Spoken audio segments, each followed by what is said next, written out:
प्रभासी काल का शब्द का प्रयोग उस समय के लिए किया जाता है जिनके संदर्भ में लिखी जानकारी का अभाव होता है।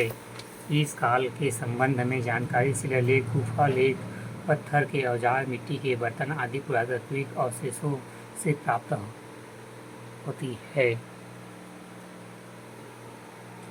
प्रवासी छत्तीसगढ़ भारत में प्रवासी संस्कृतियों के अनेक प्रमाण मिले हैं। इस अवस्था के प्रमाण छत्तीसगढ़ के भी अनेक स्थानों से प्राप्त हुए हैं। पहला पूरा पाषाण काल। इस काल में मानव का जीवन शिकार एवं खाद्य संग्रह पर आधारित था, जिनको खोजने के लिए यहाँ वहाँ भटकते रहता था। मौसम तथा जानवरों से अपनी बचाव के लिए गुफाओं में आश्रय लेता था। इसी दौरान उनके द्वारा गुफा की दीवारों पर विभिन्न प्रकार की आकृतियाँ बनाए गए। छत्तीसगढ़ में पूरा पाषाण काल के अवशेष रायगढ़ के सिंहरपुर गुफा, खबरा पहाड़, महानदी घाटी, बोदल्दा, छापामारा, गिद्धा, सोनबरसा, भंवरखोल आदि स्थानों से प्राप्त हुए हैं। दूसरा मध्य पाषाण काल। इस काल में मानव ने शिकार तथा खाद्य संग्रह के साथ साथ पशुपालन करना प्रारंभ कर दिया। इस काल के अवशेष मुख्यतः बस्तर क्षेत्र से प्राप्त होते हैं। इनमें कालीपुर, राजपुर, गढ़ धनौरा, गढ़ चंदेला, घाट लोहांग, खड़ांग घाट तथा भातेवाड़ा आदि प्रमुख स्थान हैं।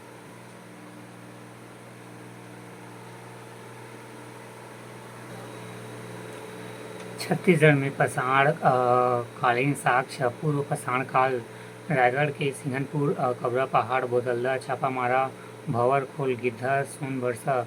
मध्य पाषाण काल गढ़ धनौरा, चंदेला, कालीपुर, राजपुर, भातेवाड़ा, खड़गा घाट, घाट लोहांग। उत्तर पाषाण काल रायगढ़ के खबरा पहाड़, सिंहनपुर, महानदी घाटी, धनपुर, कमरागढ़, बसनाझार, अंगना, बोतलदा।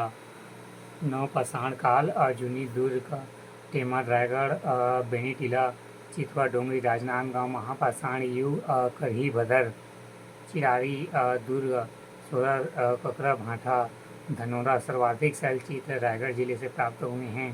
प्राचीनतम सलासराय सिंहनपुर, रायगढ़। तीसरा उत्तर पाषाण काल। इस काल के अवशेष सिंहनपुर गुफा, खबरा पहाड़, बोतल्दा, महानदी घाटी, बसनाझर, ओंगा, धनपुर, कमरागढ़ आदि स्थानों से प्राप्त हुए हैं। चौथा नव पाषाण काल। इस काल में मानव ने कृषि करना प्रारंभ कर दिया, जिससे उनका जीवन कुछ हद तक स्थायी हुआ, क्योंकि जब तक फसल तैयार नहीं हो जाती कि वह उस स्थान को छोड़कर नहीं जा सकता था। इस काल के अवशेष दुर्ग के अर्जुनी, राजनांदगांव के बेनीटीला, चितवा डोंगरी, रायगढ़ के टेमर से प्राप्त हुए हैं। पाषाण काल के बाद धातु युग की शुरुआत हुई। लौह युग के अवशेष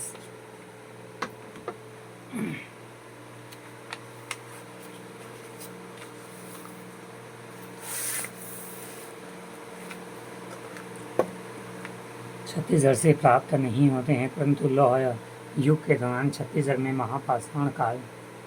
महापाषाण स्मारक प्राप्त हुए हैं, जिनका प्रयोग शव गाड़ने के बाद स्मारक के रूप में किया जाता है। ऐसे स्मारक दुर्ग के करही भदर, चिरारी व सोर से प्राप्त हुए हैं। घनौरा दुर्ग से लगभग 500 महापाषाण स्मारक प्राप्त हुए हैं। बस्तर में अनेक स्थानों से काष्ठ स्तंभ की प्राप्त हुई, जिनका प्रयोग संभवतः वीर नायकों के सम्मान में किया गया रहा होगा।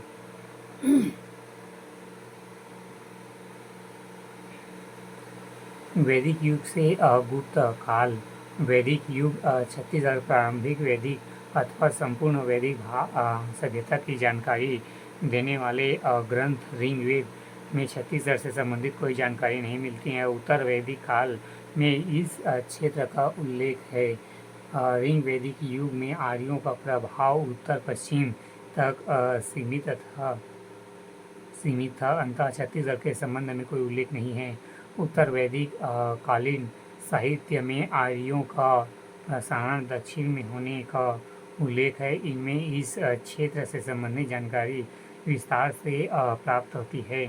महाकाव्य युग रामायण काल के नाम दक्षिण कोसल राजा कोसल के नाम पर कौशल्या कौशल नरेश भानुमती की पुत्री राम की माता।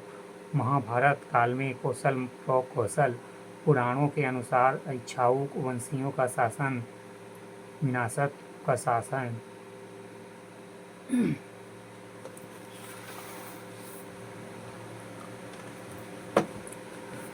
रामायण काल से संबंधित तत्कालीन कौशल के दो भागों में थे, उत्तर कौशल और दक्षिण कौशल। उत्तर कौशल के शासक दशरथ का विवाह दक्षिण कौशल के शासक